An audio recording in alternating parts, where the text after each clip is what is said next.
नमस्कार, मानस Mishra, only news nation में आप सभी का बहुत बहुत स्वागत करता हूं। उत्तर प्रदेश के मुख्यमंत्री योगी आदित्यनाथ ने वो काम कर दिखाया है जो शायद शायद कांग्रेस के वक्त में अखिलेश यादव उत्तर प्रदेश में थे और सोनिया गांधी केंद्र की सत्ता में थी, जो दंगा नियंत्रण कानून लेकर आ रही थी और कह रही थी कि केवल कोई भी दंगा होगा तो उसमें सिर्फ और सिर्फ हिंदू उसके लिए जिम्मेदार होगा और हिंदुओं को ही फंसाया जाएगा।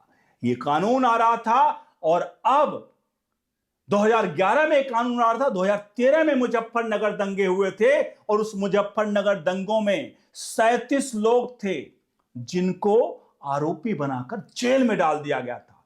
13 साल हो गए। 13 साल से वो जेल और कोर्ट के चक्कर काटते रहे। इन 13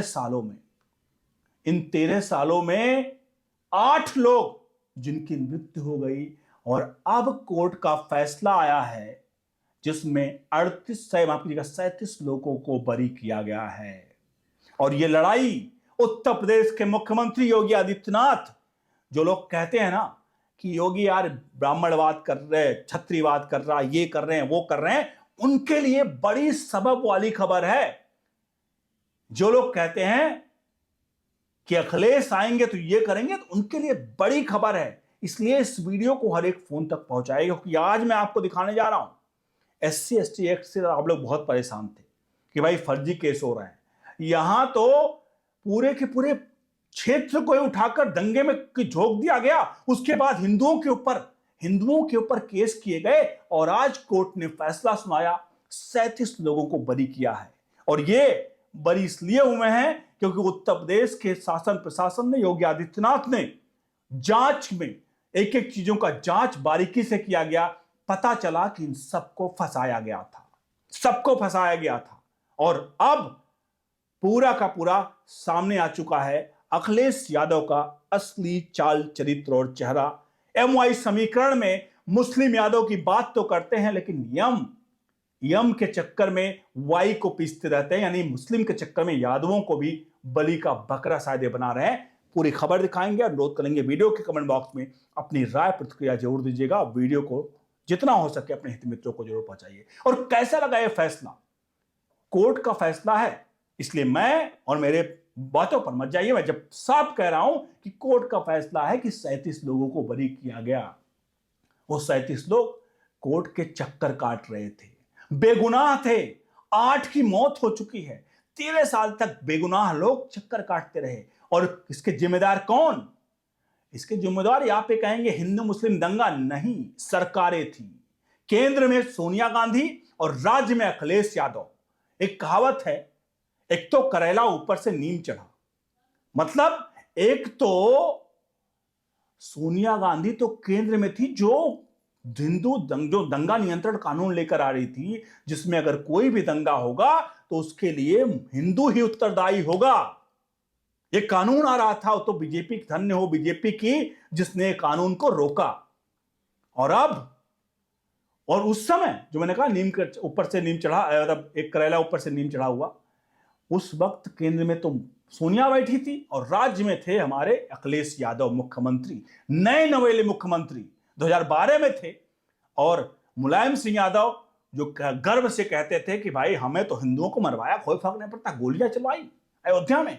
और आज ये लोग संतों की बात करते हैं कि संत ये कर रहे हैं, संतों के लिए योगी आदित्यनाथ, मतलब संतों के लोग परवाह कर रहे हैं।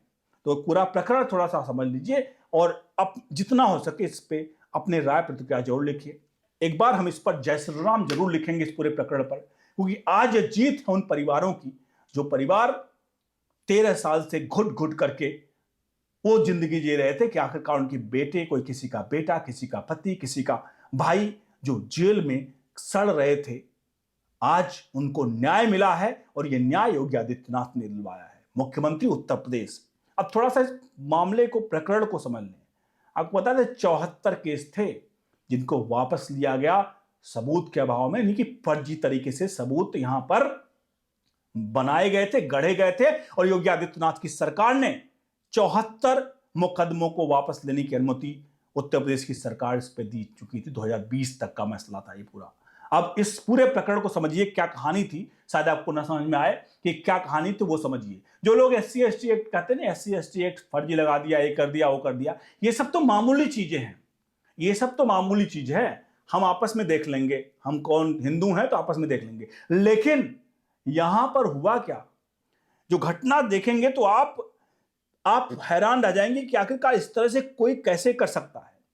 2013 की जो घटना थी मुजफ्फरनगर की थी, जिसने पूरे पश्चिमी उत्तर प्रदेश को अपने जद में ले लिया।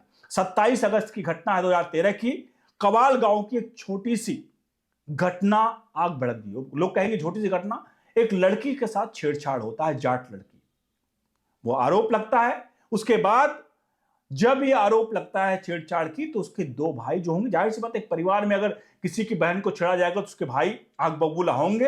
एज इट इज वैसा हुआ, उसकी बहन को छेड़ा जाता है तो दो भाई जाते हैं, उनकी हत्या हो जाती है। जिस तरह से मीडिया रिपोर्ट्स, ऑफ इंडिया की रिपोर्ट है, हत्या हो जाती है। अब जब ये हत्या होती है तो उसके जवाब में एक मुस्लिम युवक शहनवाज की हत्या हो जाती है। दो जाट भाइयों की हत्या होती है, उसकी बहन के साथ छेड़छाड़ किया गया। अब इसमें हम नहीं कह सकते हैं कि अगर शहनवाज की हत्या हुई और जाट की हत्या हुई, जाट भाइयों की हत्या हुई, तो आप खुद बताइए कमेंट बॉक्स में कि छेड़छाड़ करने वाला किस धर्म का रहा होगा। और यहां पर जाट की बहन जो थी, यानी हिंदू थी, उसके साथ छेड़छाड़ हुआ था अखिलेश यादव की सरकार में। मामला यहां से शुरू होता है और मामला यहीं से तूर पकड़ता है। उसके बाद एक महापंचायत होती है 7 सितंबर को। उस पंचायत में जाहिर सी बात है, दो भाई उसकी बहन के साथ छेड़छाड़ में मारे गए, तो जाहिर सी बात है कि इमोशनल कुछ वहां पर लोगों ने स्पीच दिए, जिसको लेकर के जिस तरह से कहानी बताई जा रही है, उसके बाद चीजें इधर उधर हुई। अब इस पूरे मामले में उस वक्त की सरकार सोनिया गांधी पहुंच गई दिल्ली से, और आकर के उस पर आरोप यह लगा हुआ है कि उसने क्या किया, उसने केवल आकर यहां मुसलमानों से मिली और एक पत्रकार से मिली, बस उसके बाद वापस चली गई, उनको सहायता दिया।